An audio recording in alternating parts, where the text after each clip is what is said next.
बच्चों, हम लोग पढ़ रहे थे उप सहसंयोजी यौगिक, जिसमें हम लोगों ने विभिन्न प्रकार के यौगिकों का आईयूपीएसी नामकरण पढ़ा। अब हम पढ़ेंगे जटिल यौगिकों में बंधन के सिद्धांत, जिसमें आपको पढ़ना है वर्नर का सिद्धांत। तो बच्चों, हम यहाँ पर आपको बहुत ध्यान से बताना चाहते हैं कि ये सिद्धांत बहुत पुराना है।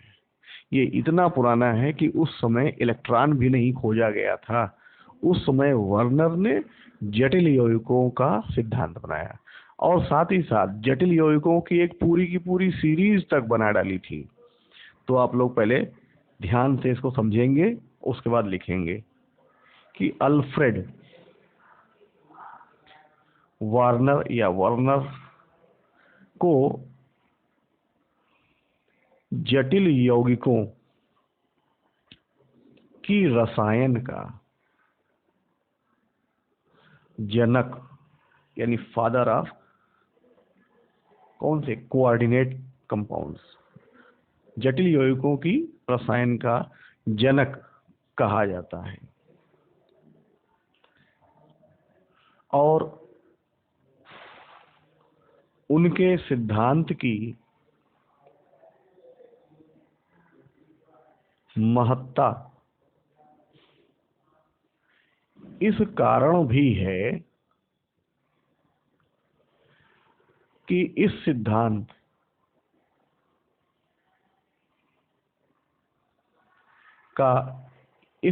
के प्रतिपादन के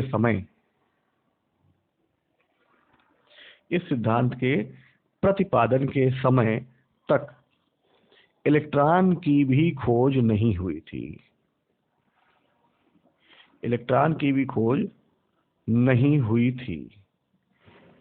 इतना समझ में आ गया? तो वर्नर ने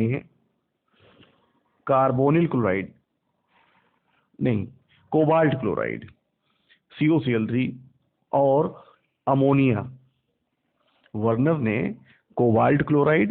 और अमोनिया के संयोग से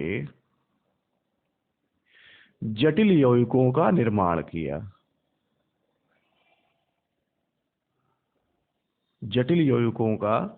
निर्माण किया तथा यौगिकों की इस श्रेणी को वर्नर श्रेणी नाम दिया। अब हम इस सीरीज को बनाते हैं, जिसमें सबसे पहले हम यहाँ पर लिख लेते हैं यौगिक,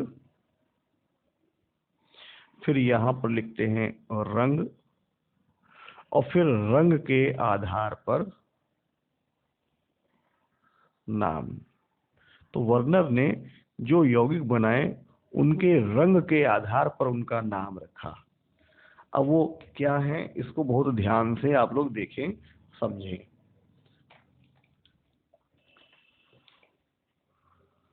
इसमें पहला यौगिक है COCl3.6NH3।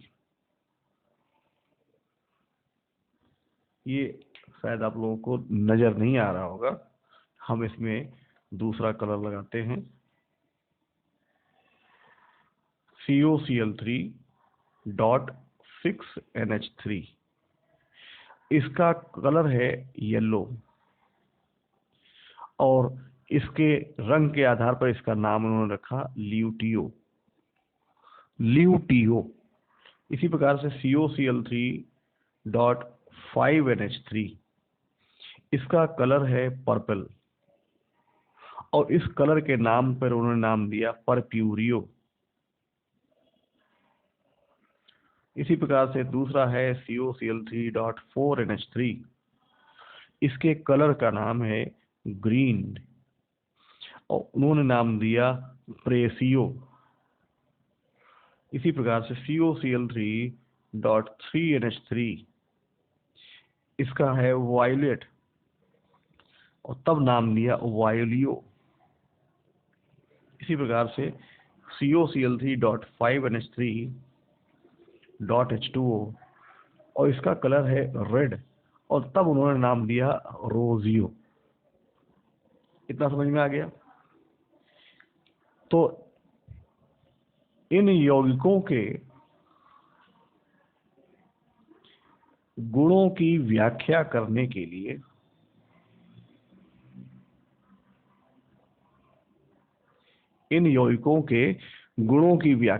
के लिए वर्नर ने निम्न सिद्धांत दिया। अब बच्चों, सिद्धांत को आप लोग बहुत ही ढंग से याद करेंगे क्योंकि ये सिद्धांत बहुत बार पूछा गया है बोर्ड में। पहला है कि जटिल यौगिकों में धातु परमाणु दो प्रकार की संयोजकताएं प्रकट करते हैं। पहला, प्राथमिक संयोजकता, जिसे हम आयनीकृत संयोजकता भी बोल सकते हैं, तथा दूसरी क्या है, द्वितीयक संयोजकता, और इसे हम बोल सकते हैं अनायनीकृत संयोजकता, जिसे हम उपसह संयोजन संख्या भी बोलेंगे। समझ में आ गया? पहला पॉइंट क्या था कि जटिल यौगिकों में धातु परमाणु दो प्रकार की संयोजकताएं प्रकट करते हैं, प्राथमिक संयोजकता अर्थात आयनीकृत संयोजकता और द्वितीयक संयोजकता अर्थात अनायनीकृत संयोजकता या उपसह संयोजन संख्या। तो जटिल भाग के बाहर जो भी आयन होते हैं उन्हें कहते हैं काउंटर आयन, तो उनसे बनती है प्राथमिक संयोजकता, और जटिल भाग के अंदर धातु परमाणु लिगेंड के साथ जितने उपसहसंयोजी बंध बनाता है वह संख्या कहलाती है उसकी द्वितीयक संयोजकता। ये समझ में आ गया पहला पॉइंट क्या था। अब दूसरा है, प्रत्येक धातु परमाणु के लिए द्वितीयक संयोजकता, अर्थात अभी हमने क्या बताया था, ये क्या है, उपसह संयोजन संख्या का मान निश्चित होता है।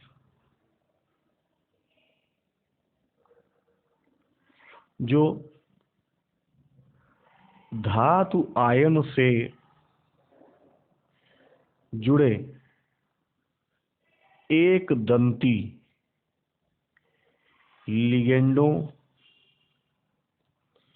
की संख्या के बराबर या बनाए गए उपसह संयोजी बंधों की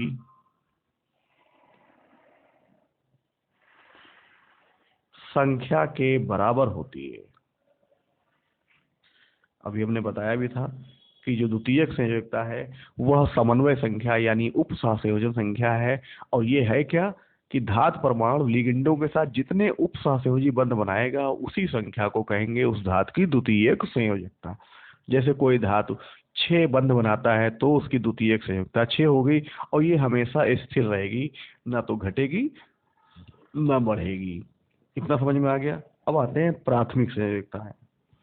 तो प्राथमिक संयोजकताएं ऋण आवेशित आयनों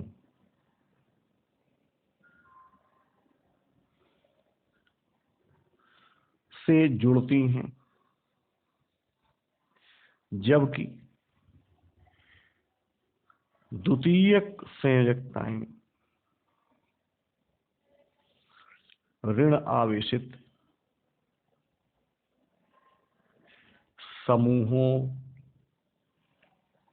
या उदासीन अणुओं या धन आवेशित समूहों से जुड़ती हैं। क्लियर हो गया कि प्राथमिक संयोजकता हमेशा ऋण आवेशित आयनों से जुड़ेगी, जबकि द्वितीयक संयोजकता किसी भी समूह, ऋण आवेशित हो सकता है, उदासीन हो सकता है, अथवा धन आवेशित समूह से जुड़ती है, क्योंकि लिगेंड इन तीनों में से कोई भी हो सकते हैं। फिर आते हैं कि द्वितीयक संयोजकता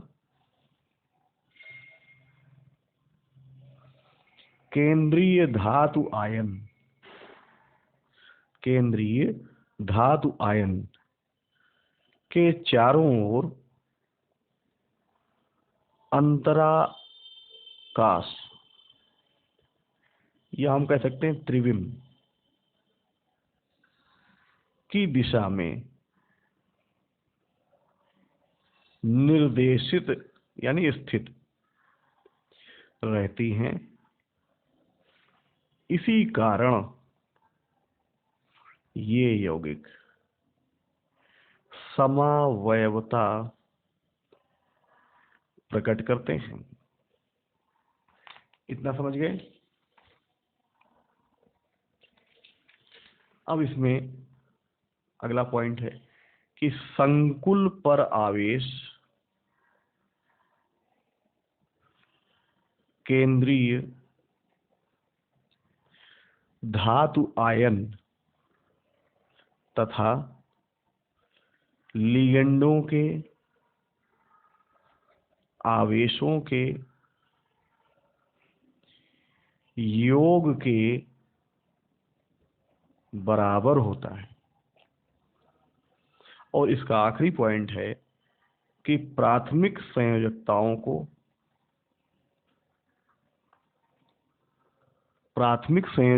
को बिंदुदार रेखा यानी डॉटेड लाइन द्वारा और द्वितीयक संयोजकता को डार्क लाइंस यानी गाढ़ी रेखाओं, डार्क लाइंस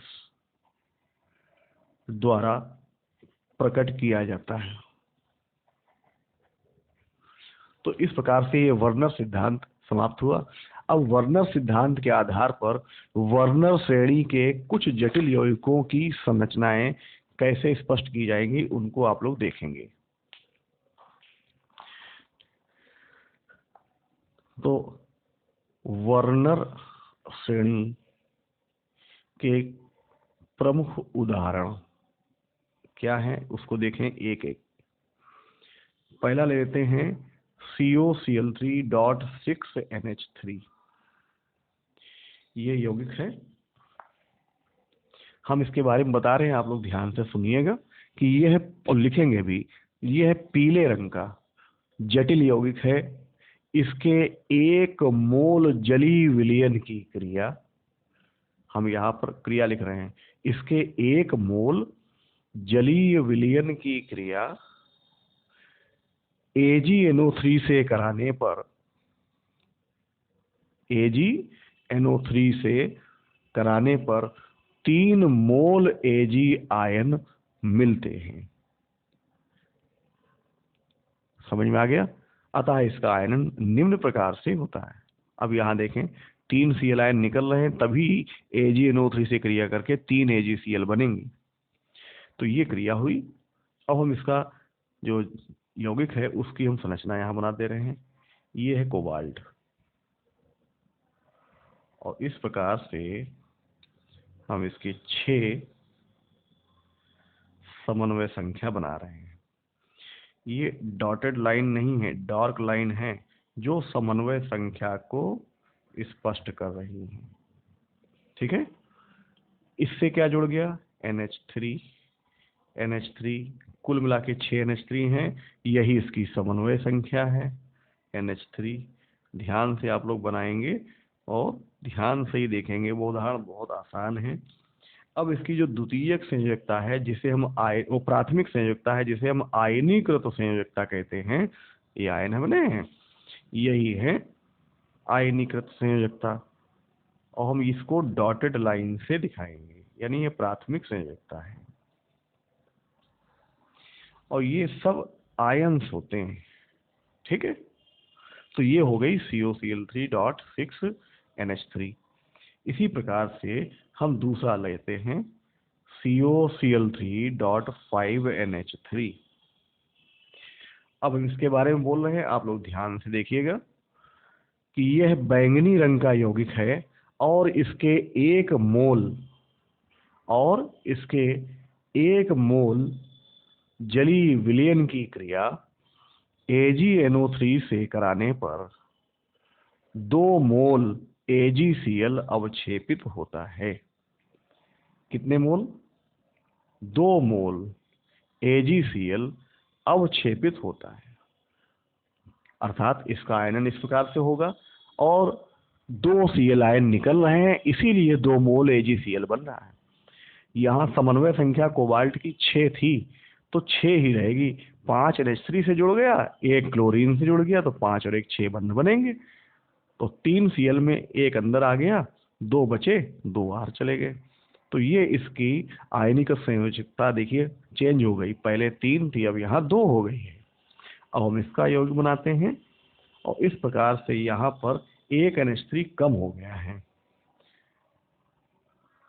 ठीक है,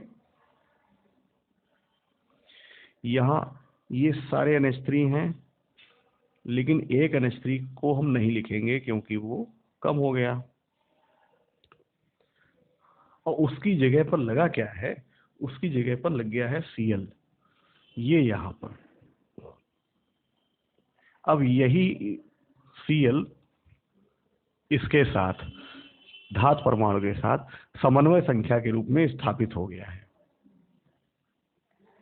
एक ये Cl, एक ये Cl और ये सब Cl नेगेटिव आयन, तो हो गया COCl3.5NH3। अब इसके बाद तीसरा कौन सा होगा, आप सबको मालूम होना चाहिए, तीसरा वाला COCl3.4NH3। अब इसके बारे में हम लिख रहे हैं, आप लोग जो हम बोल रहे हैं लिखेंगे कि यह हरे रंग का जटिल यौगिक है और इसके 1 मोल, कैसे रंग का? हरे रंग का जटिल यौगिक है और इसके 1 मोल के जलीय विलयन से 1 मोल AgCl मिलता है। समझ में आ गया? इसका आयनन इस प्रकार से हो रहा है, 1 Cl आयन निकला तो 1 ही AgCl बनेगा। समन्वय संख्या 6 बनाने के लिए पर्याप्त Cl अंदर रह जाते हैं, बाकी बचे Cl बाहर निकल जाते हैं। अब हम इसकी संरचना यहाँ बना रहे हैं और अब इसमें NH3 की संख्या घट गई है, लेकिन समन्वय संख्या तो 6 ही होनी है, तो हमने 6 समन्वय संख्या बनाने के लिए 6 लाइंस बना ली हैं, डार्क लाइंस, और इनसे 4 NH3 इस प्रकार से जोड़ दे रहे हैं। तो सबको दिख रहा है। अब हमारे पास यहाँ पर अंदर की तरफ कितने Cl आ गए? 2 Cl आ गए, तो हम यहाँ 2 Cl अंदर लगा दे रहे हैं, ये Cl नेगेटिव और ये Cl नेगेटिव। लेकिन एक Cl ऐसा है जो प्राथमिक संयोजकता को रिप्रेजेंट कर रहा है, ये जो अकेली डॉट लाइन से है वो है प्राथमिक संयोजकता। इतना समझ में आ गया? अब चौथा हम यहीं पर बना दे रहे हैं, चौथा है COCl3.3NH3। इसको बोल रहे हैं कि यह बैंगनी रंग का यौगिक है और AgNO3 विलयन से कोई क्रिया नहीं करता, अर्थात यह विलयन में अनायनित रहता है। क्या रहता है? अनायनित, क्योंकि इसमें समन्वय संख्या के बराबर ही समूह है, इसलिए यह आयनित नहीं होगा, यानी कोई आयन नहीं। जब कोई आयन नहीं बनते तो कोई अवक्षेप नहीं आता। अब हम इसकी संरचना को देखें तो 6 समन्वय संख्या तो पूरी आपको करनी ही है, जहां पर इस प्रकार से 3 NH3 हम यहाँ लगा दे रहे हैं और बाकी जगहों पर आप 3 Cl लगाएंगे। ये Cl माइनस, तो हम इसके साथ ये लगा देते हैं, ये Cl माइनस और ये Cl माइनस। तो इस प्रकार से ये वर्नर श्रेणी यहाँ पर पूर्ण हुई। तो बच्चों आपको सबको समझ में आ गया होगा। अब हम सीमाएं एक बार बोल दें। सीमाएं, ये आप लोग अलग से लिखेंगे इसके नीचे, सीमाएं। तो हम बोल रहे हैं, आप लोग ध्यान से सुनिएगा। पहला है कि वर्नर सिद्धांत के द्वारा यह नहीं स्पष्ट हो पाया कि जटिल यौगिकों का निर्माण केवल कुछ धातुएं ही क्यों करती हैं। दूसरा, द्वितीयक संयोजकताएं यौगिक की ज्यामिति को, द्वितीयक माने समन्वय संख्या, द्वितीयक संयोजकताएं यौगिक की ज्यामिति को कैसे निर्धारित करती हैं। तीसरा, यह सिद्धांत किसी यौगिक के चुंबकीय और प्रकाशिक गुणों की व्याख्या नहीं कर पाता। तो ये 3 सीमाएं हमने बोली, आप लोग समझ गए होंगे अच्छे से।